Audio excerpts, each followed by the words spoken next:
تو میں ایک جملہ کہا کرتا ہوں، اللہ کو محبت کرنے والے چاہیے، محبت کرنے والے۔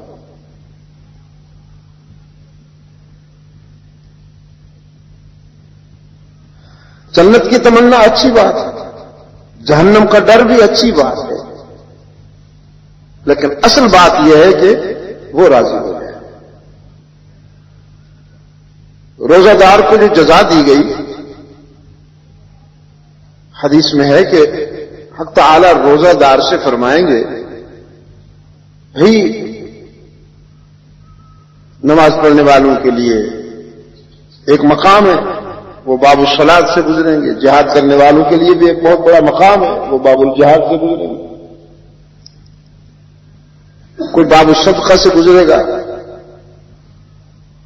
کوئی باب الذکر سے گزرے گا، مختلف مقامات ہیں، لیکن روزہ دار کو حق تعالی فرمائیں گے کہ تیرے اس عمل کی جزا یہ ہے کہ خود میں اس کی جزا ہوں۔ کسی کو پورے مل رہی ہیں، کسی کو مان مل رہے ہیں، کسی کو سلسبیل کی نہریں مل رہی ہیں، کسی کو جنت کے مختلف ملک ملے، تو اس عمل کی جزا یہ ہے کہ تجھے میں لاؤں، تجھ کو اللہ مل جائے، اسے اور کیا چاہیے؟ تو جب تک عبادت میں محبت کی روح شامل ہو، اس وقت تک اس میں فضل نہیں آتا، اس میں تاثیر نہیں آتی۔ میرے گرامی قدر بزرگوں اور عزیز دوستوں، سیدنا ابراہیم علی نبینا وعلیہ التسلیم، جو انبیاء علیہ السلام کے پروگرام کے مجدد بھی ہیں اور جن کی نسل سے ہزاروں انبیاء پیدا ہوئے، انبیاء کی جد امجد بھی ہیں اور انبیاء کے پروگرام کے مجدد بھی ہیں، انہیں حق تعالی نے مختلف مراحل سے گزارا۔ جس گھر میں انہوں نے آنکھ کھولی، وہ گھر آزر کی بتگری کا مرکز ہے۔ صنم بنائے جاتے ہیں، بت سجائے جاتے ہیں، بنائے جاتے ہیں۔ يسمع ولا يبصر ولا يغني عنك شيئا إذ قال لأبيه۔ باپ بڑا نازک رشتہ ہے، اور اس میں کوئی شک نہیں کہ مشرک باپ کی اہانت کی بھی اسلام اجازت نہیں دیتا۔ اگر وہ بدعقیدہ ہو، ذہنی بیمار ہو، مشرک ہو، تو اسلام کہتا ہے اسے دعوت تو دو، اللہ کی توحید سمجھاؤ اسے، لیکن اس کی اہانت کی اجازت نہیں دیتا اسلام، اس کی بے عزتی کی اجازت نہیں دیتا اسلام۔ تو ادب و احترام کے انسانی تقاضوں کو ملحوظ رکھتے ہوئے خلیل اللہ نے اپنے باپ کو دعوت دی۔ فرمایا لم تعبد ما لا يسمع، جن کے آگے جھکتے ہو اور جن سے امیدیں وابستہ کرتے ہو، توقعات لگائے ہوئے ہو، درد دل کہتے ہو جنہیں، یہ تو کچھ بھی نہیں سنتے۔ ما لا يسمع، یہ بہت پرانا تصور ہے شرک کے بیماروں کا، کہ یہ جو خاموش مجسمے ہیں سنتے بھی ہیں، جانتے بھی ہیں، اور ہماری بدحالی کو دیکھتے بھی ہیں۔ اللہ کے خلیل نے ان تینوں کی نفی کی، نہ یہ سنتے ہیں، نہ جانتے ہیں، نہ تمہاری بدحالی کو دیکھ سکتے ہیں، اور نہ یہ تمہاری کسی بات کا جواب دے سکتے ہیں۔ ما لا يسمع ولا يبصر ولا يغني عنك شيئا، تمہاری کسی مشکل میں یہ کام نہیں آ سکتا۔ یہ تو خود اتنے عاجز ہیں، اتنے ضعیف ہیں، اتنے ناتوان ہیں کہ اپنے اوپر بیٹھی ہوئی مکھی بھی نہیں اڑا سکتے، تمہاری حاجات میں کیا کام آئیں گے؟ لم تعبد ما لا يسمع ولا يبصر ولا يغني عنك شيئا يا أبت إني قد جاءني من العلم ما لم يأتك فاتبعني أهدك صراطا سويا يا أبت لا تعبد الشيطان إن الشيطان كان للرحمن عصيا، شیطان کو اپنا معبود نہ بناؤ۔ معبود اس معنی میں کہ اس کی بات نہ مانو، یعنی کسی کی بات کو ماننا اور اس کے حکم پر چلنا، اس کو تعبیر کیا ہے قرآن کریم نے عبادات سے۔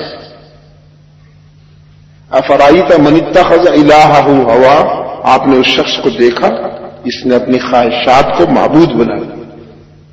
خواہشات تو عبادت کرنے کی چیز تو نہیں ہے کہ ان کے آگے کوئی سر جھکائے،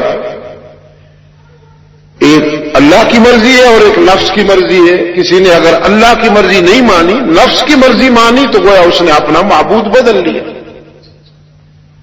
اللہ کو اس نے چھوڑ دیا، نفس کی بات مان لی تو اپنا الہ بدل لیا، اپنا معبود بدل لیا۔ لا تعبد الشیطان، شیطان کی بات نہ مانیے، اس لیے کہ وہ تو کھلا دشمن ہے۔ میں علم وحی کی روشنی لایا ہوں، انی قد جانی من العلم ما لم یأتک، وہ علم لایا ہوں جو تیرے پاس نہیں ہے۔ تیرے پاس تو صنم ہیں، دربار ہیں، جھنڈیاں ہیں، اور میں علم وحی کی روشنی لایا ہوں۔ فاتبعنی اہدک صراطا سویا، اگرچہ میں آپ کا بیٹا ہوں، آپ میرے والد گرامی ہیں، میں آپ کا احترام کرتا ہوں، لیکن یہ منصب اللہ نے مجھے عطا فرمایا ہے کہ میں منصب نبوت پہ ہوں، منصب رسالت پہ ہوں۔ اب اس منصب پہ ہوتے ہوئے آپ کو مجھے فالو کرنا ہوگا، آپ میرے پیچھے آئیں گے اور میں آپ کو صراط مستقیم کا مسافر بنا دوں گا، صراط مستقیم پہ لگا دوں گا۔ کتنی فطری بات تھی، حکیمانہ انداز بھی ہے، ناصحانہ انداز بھی ہے، مشفقانہ انداز بھی ہے، اس میں حکمت بھی ہے، نصیحت بھی ہے، شفقت بھی ہے، ہمدردی اور خیرخواہی بھی ہے، لیکن جب مقدر خراب ہو جائے تو پھر نبی کی بات بھی دل میں نہیں اترتی۔ جب اللہ راضی ہو، اس کا کرم ہو جائے تو دیوار پہ لکھی ہوئی نصیحت اثر کر جاتی ہے۔ دیوار پہ لکھا ہوا ہو نماز قائم کرو، دل میں اتر جاتا ہے، ہاں بالکل نماز قائم کرنی چاہیے، اور شروع۔ اور جب طلب کا برتن سیدھا نہ ہو، الٹا ہو، تو پھر گھنٹوں بھی اگر کوئی سناتا رہے اور کہتا رہے نماز پڑھو، نماز نہیں پڑھو گے تو تمہاری دنیا بھی خراب ہو جائے گی، آخرت بھی خراب ہو جائے گی، لیکن وہ دل میں نہیں اترتا۔ ابراہیم ابن ادہم کا نام سنا آپ نے، بادشاہ تھا بخارا کا، بلخ کا، اور بڑا عیاش بادشاہ، زندگی میں تعیش تھا۔ سونے کے لیے جب بیڈ روم میں گیا، اپنے خوابگاہ میں گیا، تو دیکھا کہ اس کے بستر پہ اس کی کنیز سوئی ہوئی ہے، گھر کی وہ جو خادمہ ہے، لونڈی ہے، کنیز ہے، وہ سوئی ہوئی ہے، ہاتھ میں اس کے درہ تھا، سوئی ہوئی کنیز پر درے برسائے، 1 2 3 4 5 لگا دیے۔ وہ بیچاری اٹھ بیٹھی، دیکھا تو بادشاہ سامنے کھڑا ہے، ہاتھ میں درہ ہے، لرز گئی، کانپ اٹھی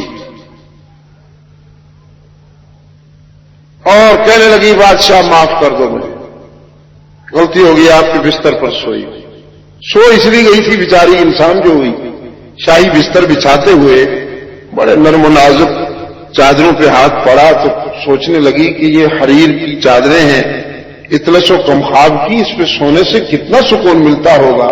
تو خیال آیا ذرا سو کے دیکھوں، تو ادھر ادھر دیکھا، کوئی دیکھ نہیں رہا، سو گئی۔ سنگریزوں پہ لیٹنے والے جسم کو شاہی بستر کی لطیف لمس ملا تو نیند نے آغوش میں لے لیا۔ بس تھوڑی سی دیر ہوئی کہ بادشاہ آ گئے اور اس نے درے برسا دی، معافی مانگی اور پھر آسمان کی طرف دیکھ کے ہنسنے لگے۔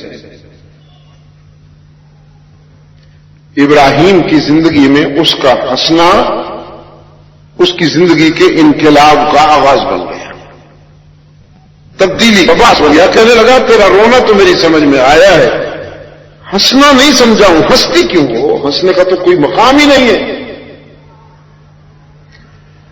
کہنے لگی اگر بتا دوں تو اور مار پڑے گی کہ میں ہنستی کیوں ہوں۔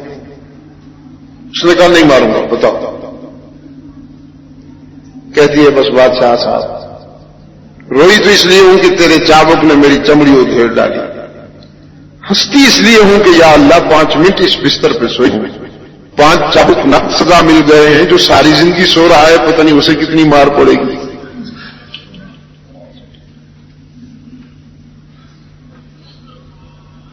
ابراہیم ابن ادہم جو عیاش بادشاہ تھا، اس ایک جملے نے اس کی زندگی میں انقلاب برپا کر دیا، تاج اتارا سر سے، اپنے وزیروں مشیروں کو بلایا، کہنے لگا یہ سنبھالو، اس درد سر سے اب مجھے کوئی واسطہ نہیں۔ جو بات لائبریریوں میں اور کتب خانوں میں سمجھ میں نہ آ سکی، مجھے آج کنیز نے سمجھا دی ہے کہ وہ کون ہے اور میں کون ہوں۔ اب میں اپنے یار کو راضی کرنے کی کوشش کروں گا۔ تو وہ عیاش بادشاہ اپنے وقت کا سلطان الاولیاء بنا۔ اللہ کا کرم ہوا، بات اتر گئی۔ تو یہ بات اترنا ہے دل میں اور جگہ کر لینا ہے، یہ اس کے کرم کی بات ہے۔ برتن سیدھا ہونا چاہیے۔